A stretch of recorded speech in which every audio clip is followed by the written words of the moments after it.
I'm Pete, and welcome to Hunting for DirtBags, where we get into the down low, nitty-gritty, dirty aspects of the hunting world. Today, this episode is all about guns and optics. The first thing I want to talk about is gun safety. You know, gun safety is probably the most important thing about guns, unfortunately, and people get it wrong all the time with disastrous results. The first thing I want to say is we always treat a gun like it's loaded, no matter if you're absolutely 100% sure it's not and you can see it's not. It is always loaded.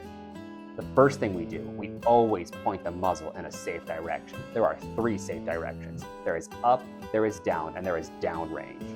One of those is fine, and downrange is always preferred, but you always have to use your best judgment on picking which one. Secondly, we've probably all seen Black Hawk Down at this point in the scene where the guy comes in the thing and he goes, "This is the only safety that I need." Well, he's not wrong, okay? You need to keep your finger off the trigger until you're ready to fire the firearm, okay? Do not put your finger inside the trigger guard until you are ready to fire. People break that rule all the time, and that's why accidents happen. Until you are ready to fire, keep your finger off the trigger. All right, so this is the first gun that I want to talk about. This is my shotgun. It's by Weatherby. This is an Element Upland. It is a 12 gauge semi-automatic with a 28-inch barrel. I love this thing to death. Still a new gun to me. Basically, I think I've put maybe 50 rounds to it so far, but it really hasn't let me down yet. It's silky smooth. As far as shotguns that I've shot, 12 gauge, 3-inch shell, 28-inch barrel, they do tend to recoil a little bit. With the semi-automatic system on this thing, it just feeds through and it doesn't even recoil that bad, and it makes this good sound too. Oh yeah, that's nice. This is the next gun I want to talk about. This is the Ruger 1022 LR. This is a pretty nice one. This is actually my very first gun ever. I got this thing when I was like 12. My dad got it for me. Right now it has a 3x9 by 40, just a little Tazco scope on it. It's not the best thing in the world, but it came with the other rifle I'll show you here in a second. I used to have this little red dot on it. Not the best red dot, an off-the-shelf kind of unit on it. You can see this little laser that's in there, the little mirror on one side, and it kind of does a little reflection on it. You know, not the best, but a semi-automatic if you're going after small game like squirrels or rabbits, especially with like a 10-round mag or maybe even cool like a 25-round mag. You can kind of guide your shots where they want them to go. Not super powerful, definitely not going anything super big with it. I think rabbit's kind of the biggest I would go, but yeah, it's still got a really fun gun to shoot, and I really enjoy this one.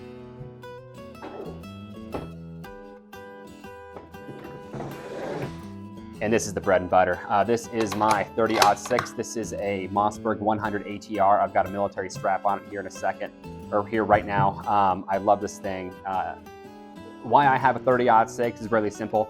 The gun that's free is the gun for me, and this one is a gift from a mentor in Alaska who has taught me a lot. Shoots straight, I like it. Not the best gun in the world, I will admit that right now, but you know what? For my purposes, it suits me really well until I really have a lot more funds and a lot more resources to upgrade this rifle. As you see, I have a really nice Vortex cover, and I'm about to do something that's going to be a little bit blasphemous.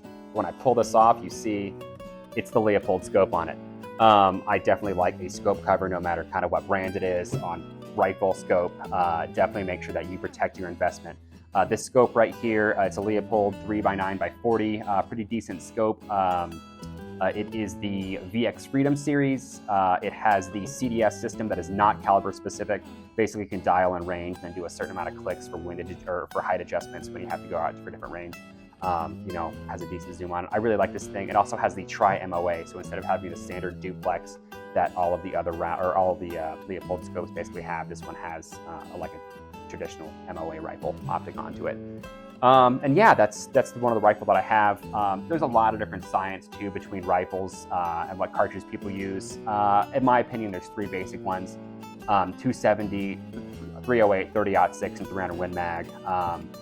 Basically an all-around good cartridge that does anything you want it to do, but don't overthink it, guys. You can get a pretty decent rifle at a pawn shop, and so just because it's not specifically the caliber you want, it's not a bad thing. Also, I mean, think about what ammo availability that you may or may not be able to find for these things, and what ammo costs. So if you get something that's super, super weird, do you have the ammo selection that you'll have for it for the 308 versus the 30-06 or XYZ? With 270, 308, 30-06 300 Win Mag, you will be spoiled for choice at any sporting goods store in America and most gas stations. So, I mean, honestly, the best rifle in the world is the one that you have practiced with and taken to the range. And if anybody tells you otherwise, you stop listening to them, because frankly, it's not a thing that you really need to worry about. But that's the tour of my rifles. I like this thing. It's pretty good. Will I upgrade it? Absolutely. But as a first kind of hunting rifle, this thing has been great so far. All right, so let's move on to ammo. And this is a very, very long and debated topic, shall we say, with a lot of different people. I'm going to keep it the basics of what I believe when I shoot through my guns. I like premium ammo, as you will see. And I've kind of grown into that throughout the years. Let's start with one of my guns that I have. I have a 2022 LR, you'll see later in the video. But what we have here is just two things that I have. This is Remington Thunderbolt 22. This is a brick. It's cheap. It's not bad. This is like 500 rounds. I think I got this for like 30 bucks. It's like 7 cents a shot. I like 22 ammo. It's pretty nice. Doesn't break the bank, and it's a good day just to go out to the range and start shooting. 22 is not very big, as you can see. And the cool thing about 22 is actually rimfire in the back of it, as most of you probably know. There's no center primer through like a center fire rifle cartridge. It actually nicks the back of the lip of this rifle right there. If I ever go for small game, I don't actually use this, even though it will entirely work for you. I usually use something like this, which is a Winchester 40 grain 22 long rifle. There's different FPS that both of these do, but basically I like it because it has a copper backing to it.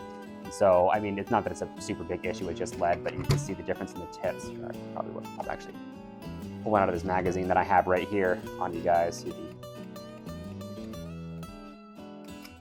pop it out just like that. So, as you can see, the tip difference right there is one is shielded in copper and one isn't. I don't think it really makes too much of a difference, to be honest. I just like a little bit more from going after rabbits or something like that. It makes it a little bit better, you know? So that's one thing that I use. And then we're gonna move on to something else I shoot out of. One of my other guns you'll see later is that I have a shotgun. This is 12 gauge ammo, that's turkey. This is duck, this is pheasant. That one's actually empty right now, and I'll show you why in a second. You know, turkey stuff, I haven't gone after with the Grand Slam. As you can see, I have a lot of different ammo here because I like trying new things and I like just seeing what my guns like and what I like shooting the best with. Different shotgun loads have different purposes, so I'll pull out one of these Grand Slams for you. I haven't ever shot one of these yet before, but as you can see, the casing and the back of the wad is a little bit different. It's got a little thing in there. You can see all the little copper BBs as compared to if I pull out one of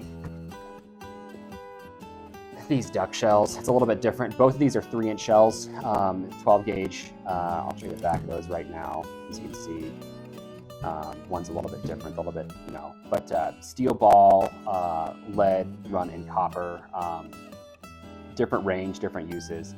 So yeah, it's got a different spread pattern.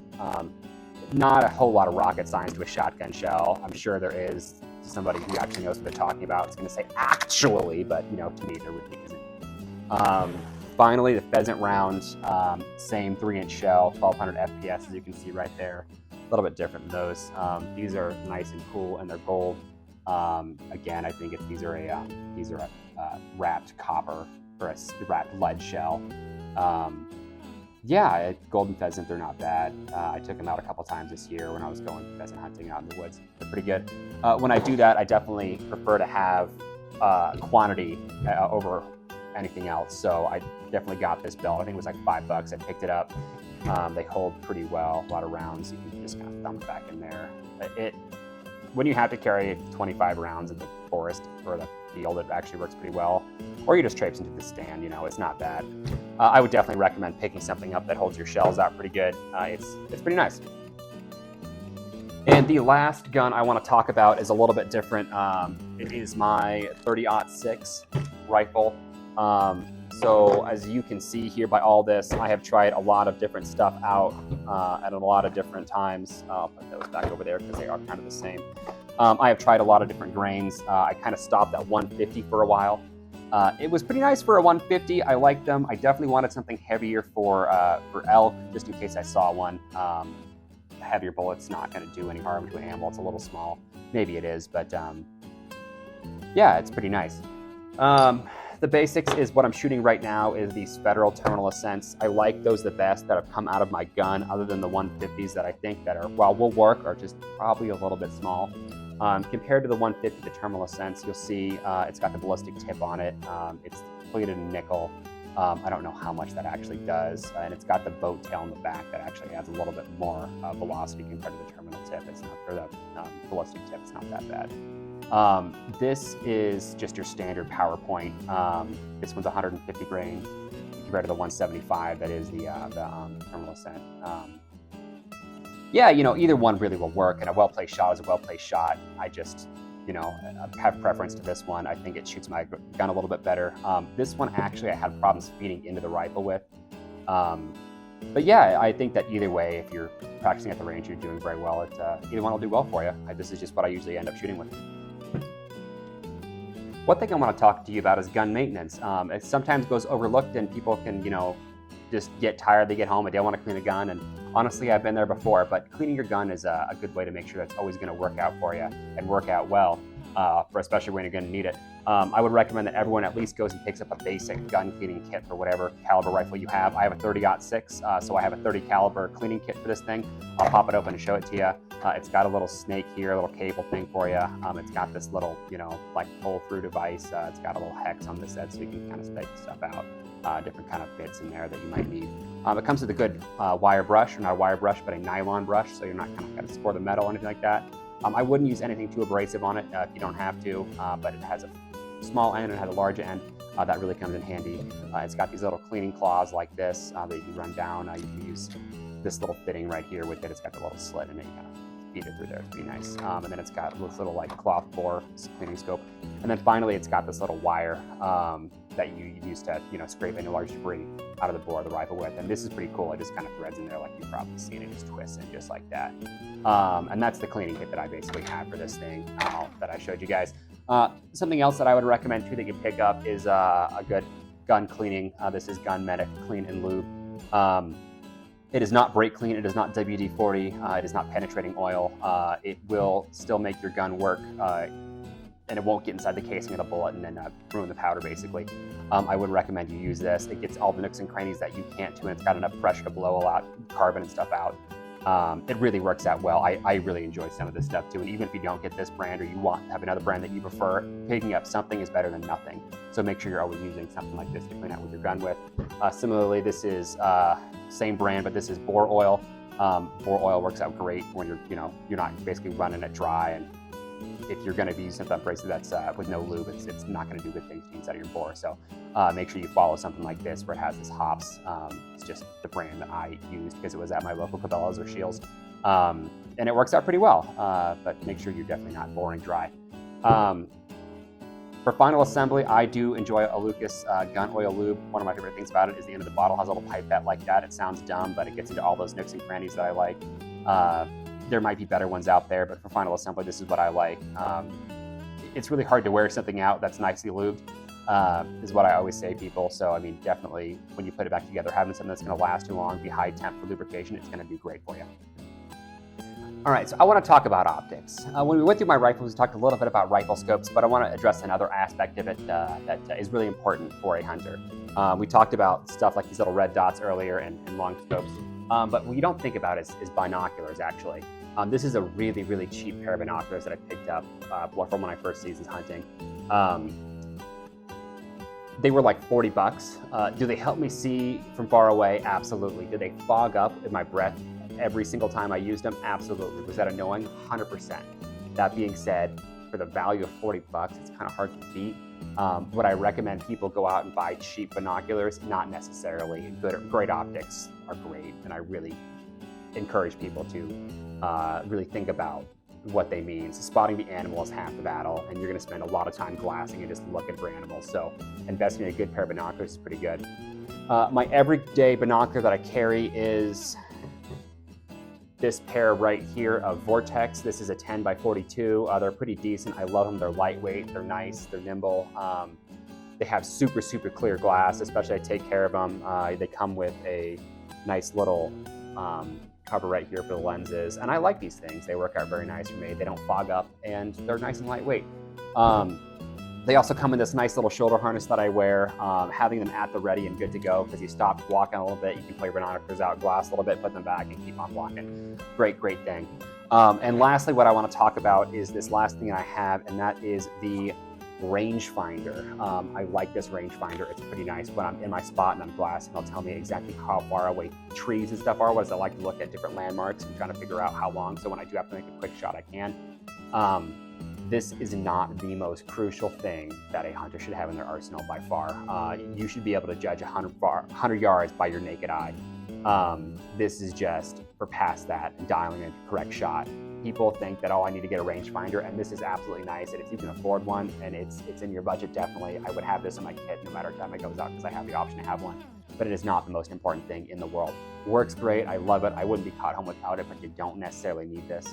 Just make sure you know how to spot 100 yards. Go to the range, use a football field, anything you know. Be able to spot distance on your own is very important, especially when you have to make a quick shot. Thank you for joining me on this episode of Hunting for DirtBags. Comment what setup you like, what rifle and ammo that you use, or what optics that you have. As always, please like and subscribe, and have a good night.